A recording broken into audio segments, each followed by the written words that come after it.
Salam sejahtera untuk kita semua. Di dalam aktivitas belajar yang kedua, kita akan mempelajari untuk protokol routing, khususnya interior gateway protokol di dalam mekanisme administrasi jaringan.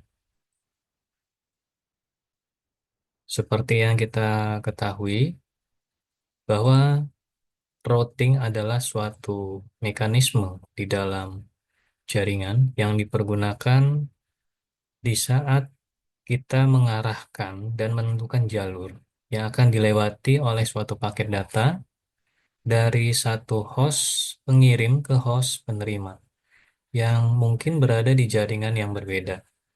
Nah, mekanisme ini bisa dilakukan dengan ada dua cara. Yang pertama dengan cara statik dan yang kedua dengan cara dinamik. Untuk mekanisme yang secara statik, di sini bahwa dilakukan pengisian tabel routing dilakukan secara manual oleh orang yang mengelolanya atau yang disebut sebagai administrator perangkat dari router atau yang lebih dikenal dengan network engineer. Sedangkan secara dinamisnya, mekanisme untuk pengisian tabel routing ini dilakukan secara otomatis dan dinamis oleh protokol routing.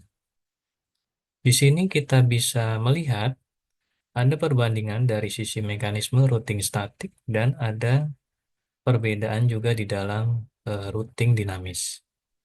Seperti yang kita lihat di dalam tabel, di sini bahwa routing statik, pengisian tabelnya, tadi routingnya dibuat, dirubah, dan dihapus secara manual oleh seorang administrator dari jaringan.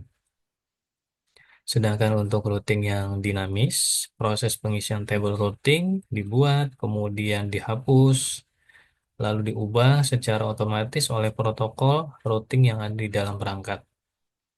Untuk routing yang statik sifatnya lebih aman, sedangkan untuk yang dinamisnya dia lebih mudah di dalam pengelolaan terhadap apabila ada terjadi perubahan di dalam mekanisme topologi di dalam suatu perusahaan. Untuk routing statis juga penggunaannya resource hardware yang lebih kecil dibandingkan dengan untuk yang routing dinamis, di mana routing dinamis ini lebih cocok dipergunakan untuk jaringan yang mempunyai skalanya menengah sampai dengan jaringan yang mempunyai skala yang lebih besar. Lalu kita bisa lihat berdasarkan skala, protokol routing akan terbagi menjadi dua, yaitu ada yang disebut sebagai EGP, External Gateway Protocol, kemudian ada IGP, di mana salah satu protokol routing yang termasuk di dalam kategori EGP adalah yang kita tahu adalah Border Gateway Protocol atau BGP. Sedangkan untuk protokol routing yang termasuk di dalam kategori Inter-Gateway Protocol, antara lain yang kita kenal sebagai protokol RIP atau Routing Information Protocol, dan ada protokol OSPF atau yang kita kenal sebagai Open Shortest Path Force. Di sini RIP memiliki beberapa karakteristik ya yang kita lihat dari sisi untuk mekanisme di dalam jaringan. Nah, setiap protokol routing memiliki nilai default dari administrative distance-nya. Lalu kemudian juga administrative distance merupakan yang bisa kita artikan nilai yang mengindikasikan tingkat kebenaran, keakuratan suatu informasi dari routing. Di mana semakin kecil nilai administrative distance, yang artinya informasi routing akan semakin dipercaya, yang ini bisa dilakukan oleh router di mana router ini bisa menampilkan nilai dari administrative distance dari setiap routing protokolnya. Untuk nilai default administrative distance, di sini bisa kita lihat bahwa protokol routing untuk dari sisi default administrative distance connected itu nilainya 0, kemudian static routing nilainya 1, lalu kemudian ada EIGRP, sharing node, itu bernilai 5 dan eksternal border gateway bernilai 20. Kemudian ada internal EIGRP dengan nilai 90, IGRP-nya 100, OSPF dengan nilai administrative distance-nya sebesar 110, kemudian ada ISIS mempunyai nilai administratif distance 115, kemudian RIP versi 1 dan versi 2-nya mempunyai nilai 120. External Gateway Protocol ada nilai 140 untuk distance administratif. Kemudian ada eksternal EIGRP dengan nilai 170.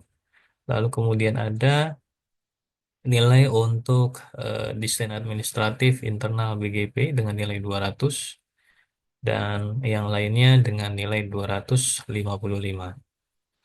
Nah, untuk parameter administratif desain ini mempunyai peranan yang sangat penting di dalam router untuk menerima informasi routing dari dua ataupun lebih dari protokol yang berbeda. Kemudian router juga akan memilihkan informasi dari routing yang berasal dari protokol routing dengan administratif nilai distance yang terkecil.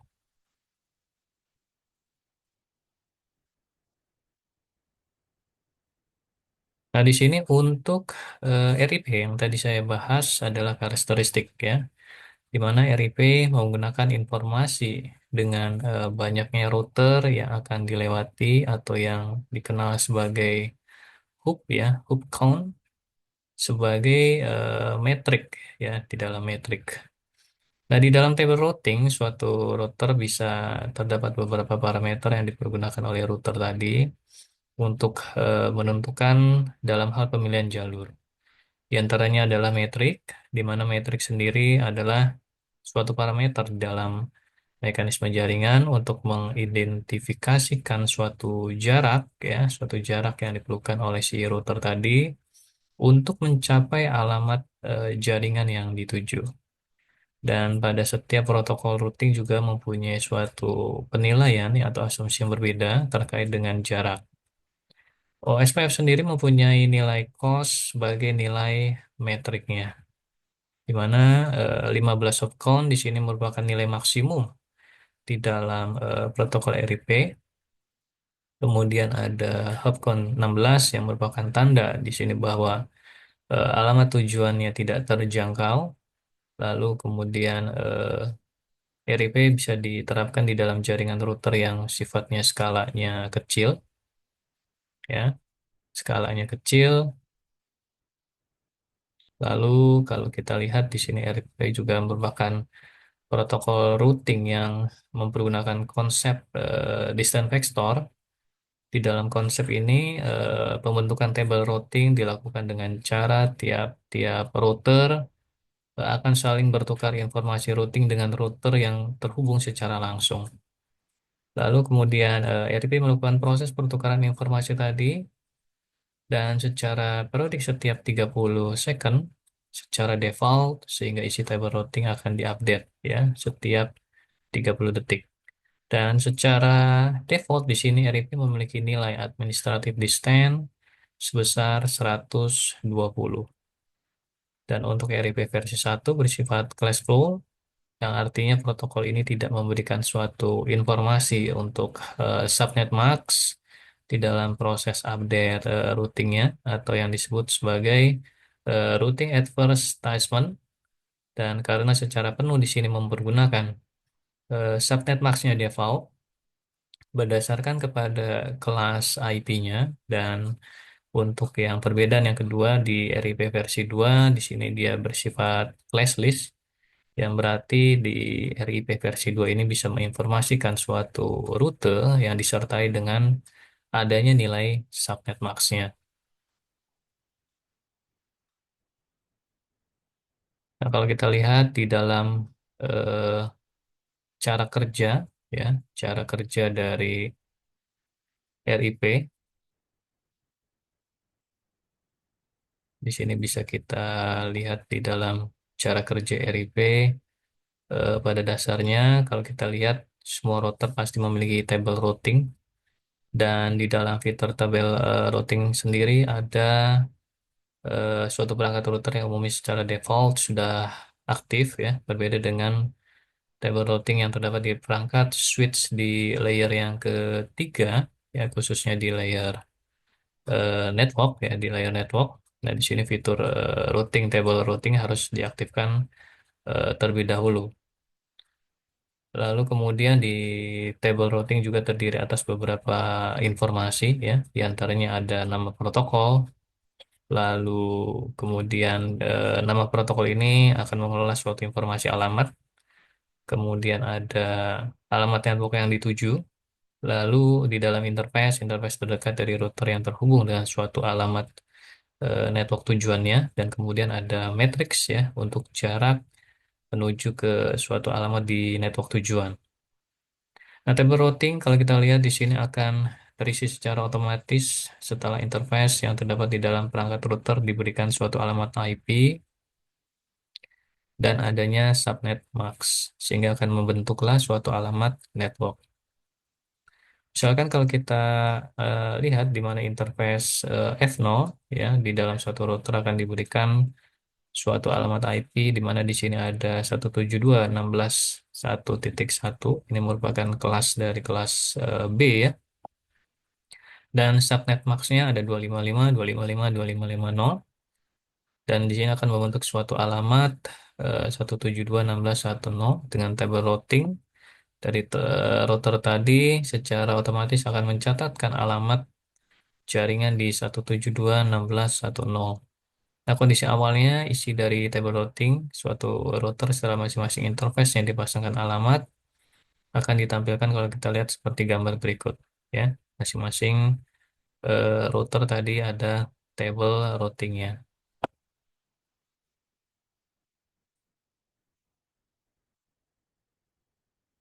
Nah, secara periodik tadi router setiap 30 detik akan bertukar informasi untuk pengisian isi table routing dengan router yang kedua juga akan sama ya sebaliknya dengan router yang pertama tadi. Dan router kedua juga akan bertukar informasi isi table dengan router yang ketiga, begitu pula sebaliknya. Dan akan tetapi di sini router yang pertama tidak bertukar informasi isi table routing dengan router yang ketiga secara langsung. Dan RS1 dan R3 di sini memperoleh informasi table routing router yang lain dari R keduanya. Nah, proses pertukaran informasi isi table routing tadi dilakukan secara periodik setiap 30 detik, sehingga keseluruhan dari table routing akan berisikan suatu informasi yang lengkap, kemudian konvergensi dari semua alamat network yang terhubung dengan mempergunakan protokolnya RIP.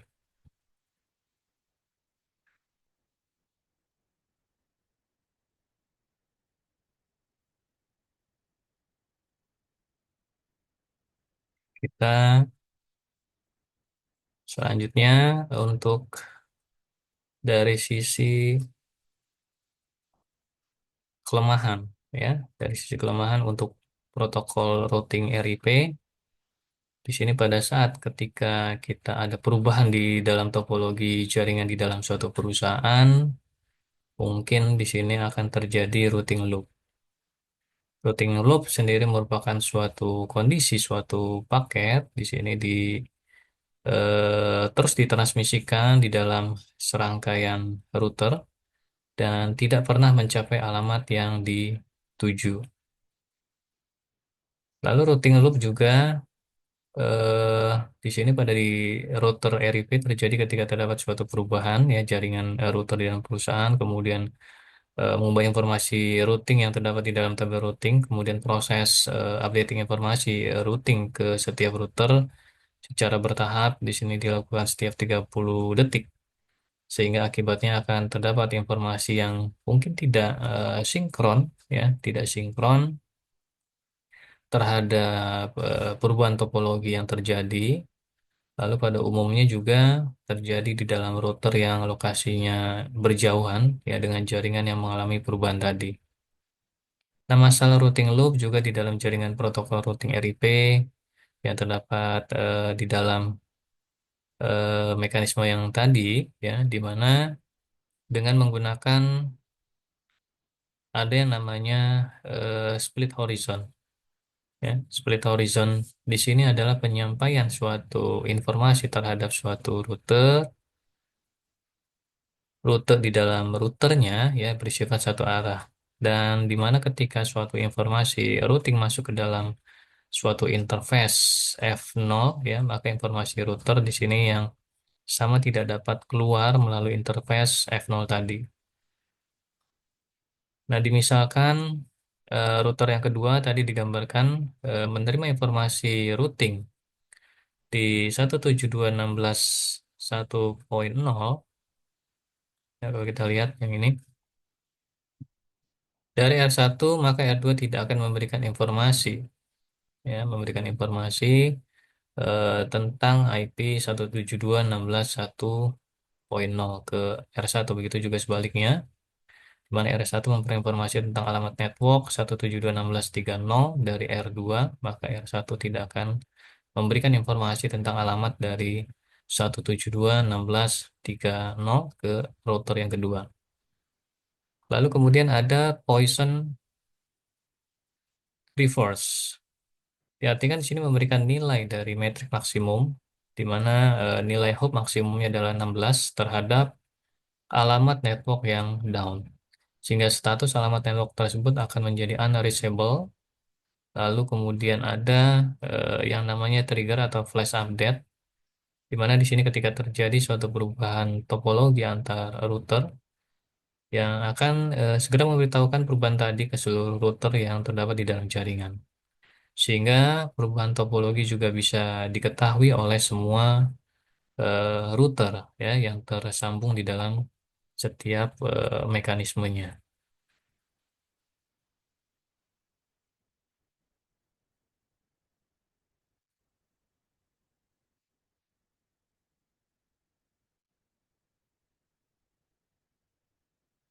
Kalau kita lihat di sini ada protokol routing OSPF ya, atau yang disebut kita kenal sebagai Open Shortest Path yang merupakan protokol routing yang biasa dipergunakan di dalam suatu jaringan ya dengan skalanya menengah ke atas, dan OSPF juga menggunakan konsep link state di dalam pengelolaan informasi routing, dan table routing di sini akan terbentuk oleh protokol routing yang mempergunakan konsep link state. Nah, ada beberapa tahapan yang dilakukan oleh protokol OSPF, di mana OSPF di sini akan membentuk suatu hubungan antar router dengan saling bertukar paket, ya, bertukar paket, dan dicontohkan di sini paketnya adalah hello, dan tiap router akan mengaktifkan protokol routing OSPF-nya dan akan saling berkirimkan suatu paket data dan akan menerima paket link state, dan link state advertisement di sini atau LSA yang merupakan suatu paket yang dipergunakan untuk mempertukarkan dari sisi update informasi di dalam jaringan OSPF. Lalu masing-masing dari router ini akan menyimpan paket dari sisi link state-nya yang diterima dari router yang lain ke dalam suatu database di dalam perangkat router. Kemudian juga router akan melakukan suatu mekanisme perhitungan dengan mempergunakan suatu algoritma yang dikenal dengan algoritma SPF atau Shortest Path First untuk menghasilkan di sini Shortest Path First Tree, dan berdasarkan Shortest Path First Tree ini akan terbentuklah suatu table routingnya. Nah, di dalam protokol routing akan menggunakan konsep yang disebut sebagai link state. Nah, di sini akan memerlukan sumber daya yang lebih besar dibandingkan dengan desain vektor. Nah, bisa kita lihat di antaranya adalah prosesor yang lebih cepat untuk mendukung proses perhitungan yang dilakukan oleh algoritma SPF tadi. Kemudian memori yang lebih besar juga untuk menampung paket link state di dalam jumlah eh, sebuah database yang mempunyai topologi dan kebutuhan table routingnya. Lalu kemudian dilihat dari sisi bandwidth yang lebih besar yang diperlukan oleh suatu router pertama kali akan diaktifkan atau pada saat terjadi suatu perubahan topologi. Dan hal ini perlu dilakukan dikarenakan adanya proses pengiriman paket dan penerimaan dari paket link state yang dilakukan antar router tadi.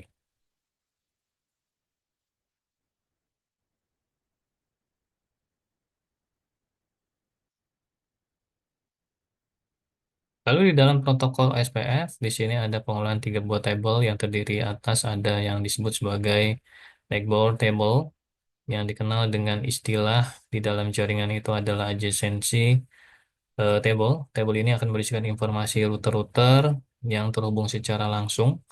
Kemudian ada topologi table atau table topologi yang kita kenal dengan istilah link state database, di mana pada umumnya tabel ini akan berisikan semua informasi dari router yang saling terhubung mempergunakan protokol routingnya adalah OSPF.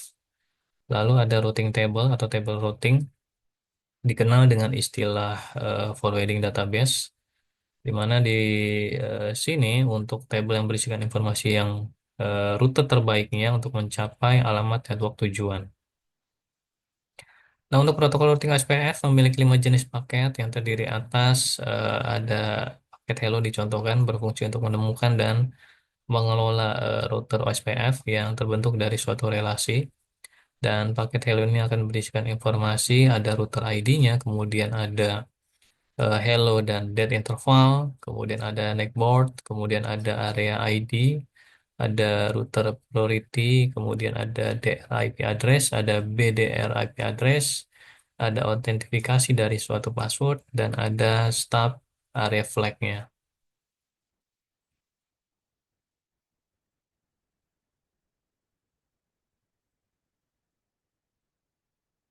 Kemudian kalau kita lihat di dalam dari sisi paket database deskripsinya, semua struktur data yang dipergunakan oleh router OSPF di sini untuk menyimpan suatu data topologi ya, dipergunakan untuk bertukar versi singkat dari setiap link state advertisement, dan biasanya pertukaran topologi awal ini sampai dengan router mengetahui daftar LSA tetangganya. Kemudian ada link state request atau LSR. Pengiriman di LSR ingin bisa agar penerima LSR bisa memasok LSA-nya, link state advertisement-nya, sesuai dengan permintaan selama pertukaran database. Dan link state update di dalam paket OSPF di sini akan menyimpan semua detail informasi topologi dan khususnya LSA, dan biasanya di sini dikirimkan sebagai tanggapan atas pesan dari LSR, dan kemudian ada link state as acknowledge dikirimkan untuk melakukan konfirmasi penerimaan pesan di dalam link state update.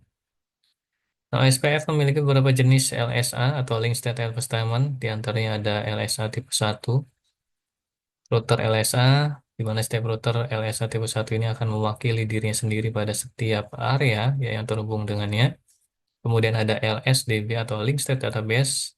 Di sini untuk satu area akan berisikan LSA tipe 1 di setiap router yang terdapat di dalam area, dan mencantumkan router ID dan semua alamat IP interface router di area.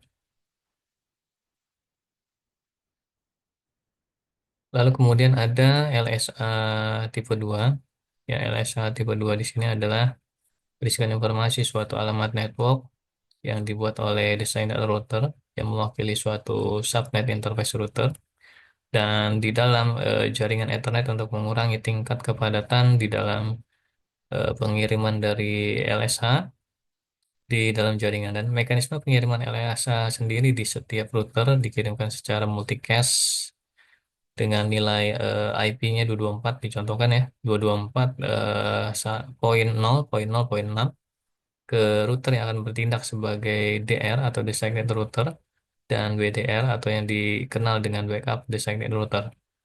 Kemudian dari LSA sendiri akan terkumpul suatu BDR dan DR yang didistribusikan secara multicast dengan alamat IP di sini 224.0.0.5 ke semua router OSPF-nya. Dan nilai priority dari OSPF akan sama untuk pemilihan berdasarkan pada IP address di dalam interface loopback yang tertinggi. Dan jika tidak memiliki interface loopback, maka berdasarkan IP address yang tertinggi dari interface yang aktifnya. Kemudian di dalam jaringan ada LSA tipe yang ketiga, di mana untuk summary LSA sendiri adalah mewakili subnet yang terdapat di dalam LSA tipe yang pertama dan yang kedua, dan suatu area diinformasikan ke area yang berbeda dibuat oleh ABR atau yang disebut sebagai area border router, router yang menghubungkan dua area. Kemudian ada LSA tipe yang keempat, Summary berdasarkan ASBR Autonomous System Binary Router LSA seperti LSA tipe 3, tetapi dipergunakan di sini untuk mencapai ASBR, router OSPF yang terhubung dengan router di luar OSPF. Kemudian ada LSA tipe yang kelima atau Autonomous System AS External LSA dibuat oleh ASBR untuk rute eksternal yang dimasukkan ke dalam OSPF. Lalu kemudian ada LSA tipe yang ke-6 yang disebut sebagai Multicast OSPF LSA atau Group Membership LSA yang didefinisikan untuk MOSPF.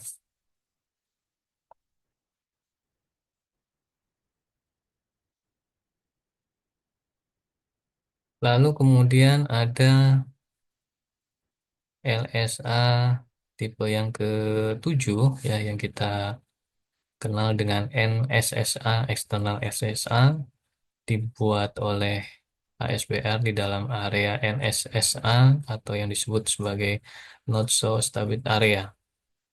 Ini untuk LSA tipe yang ke-7. Dan OSPF sendiri memiliki karakteristik juga seperti RIP, ya, di mana OSPF sendiri mempunyai metrik berdasarkan nilai cost yang merupakan hasil konversi dari nilai bandwidth. Dan nilai cost ini berbanding terbalik dengan nilai bandwidth. Semakin nilai bandwidthnya eh, tinggi, ya, maka akan nilai bandwidthnya akan semakin rendah di nilai cost. Di mana nilai costnya sendiri adalah 100 juta per BW atau bit per second. Nah, tidak dibatasi oleh banyaknya hop count dan default administrative distance-nya sebesar nilainya 110 atau 110. OSPF di sini merupakan protokol routing yang bersifat classless dan menggunakan konsep hierarki routing dan pengelompokan jaringan router berdasarkan area. Di mana berdasarkan area sendiri ada area transit, kemudian ada area normal, ada stop area, dan ada totally stop area. Untuk pembahasan lebih lanjut, kita akan berlanjut di aktivitas belajar yang ketiga. Silakan Anda membaca kembali dan mengulang kembali untuk pembelajaran di activity belajar yang kedua sebelum kita akan melanjutkan ke aktivitas belajar yang ketiga. Silakan disampaikan apabila ada pertanyaan yang kurang jelas, kita bahas di dalam diskusi di dalam pertemuan aktivitas belajar yang kedua. Sampai ketemu lagi di aktivitas belajar yang ketiga. Tetap semangat dan sukses selalu buat Anda.